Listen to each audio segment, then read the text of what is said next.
नाती जपण्यासाठी संवाद आवश्यक आहे. बोलताना शब्दाची उंची वाढवा, आवाजाची नाही. कारण पडणाऱ्या पावसामुळे शेती पिकते, विजांच्या कडकडाटामुळे नाही. कुणाच्या सांगण्यावरून आपल्या मनात एखाद्या व्यक्तीबाबत चांगले किंवा वाईट मत बनवण्यापेक्षा आपण स्वतः 4 पावलं चालून त्या समोरच्या व्यक्तीशी संवाद साधावा आणि मगच त्या व्यक्तीच्या बद्दल आपण खात्री बनवावी.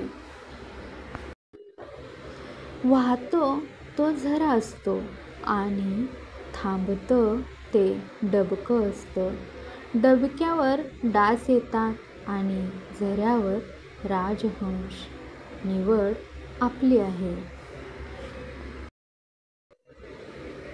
कुणा वाचून कुणाचं काहीच अडत नाही.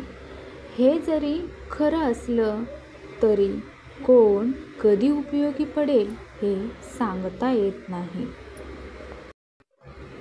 डोकं शांत असेल तर निर्णय चुकत नाही, पण भाषा गोड असेल तर माणसं तुटत नाहीत. जे तुम्हाला मदत करण्यासाठी पुढे सरसावतात ते तुमचे काही देणे लागतात म्हणून नव्हे, तर ते तुम्हाला आपलं मानतात म्हणून. आपलं आणि परखं ओळखायला शिका आणि त्यांनाच जवळ करा. मोर नाचताना सुद्धा रडतो आणि राजहंस मरताना सुद्धा गातो.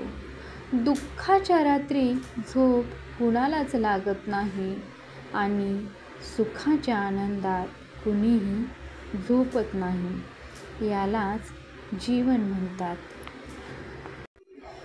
किती दिवसाचं आयुष्य असते. आजचे अस्तित्व उद्या नसते. मग जगावे ते हसून खेळून.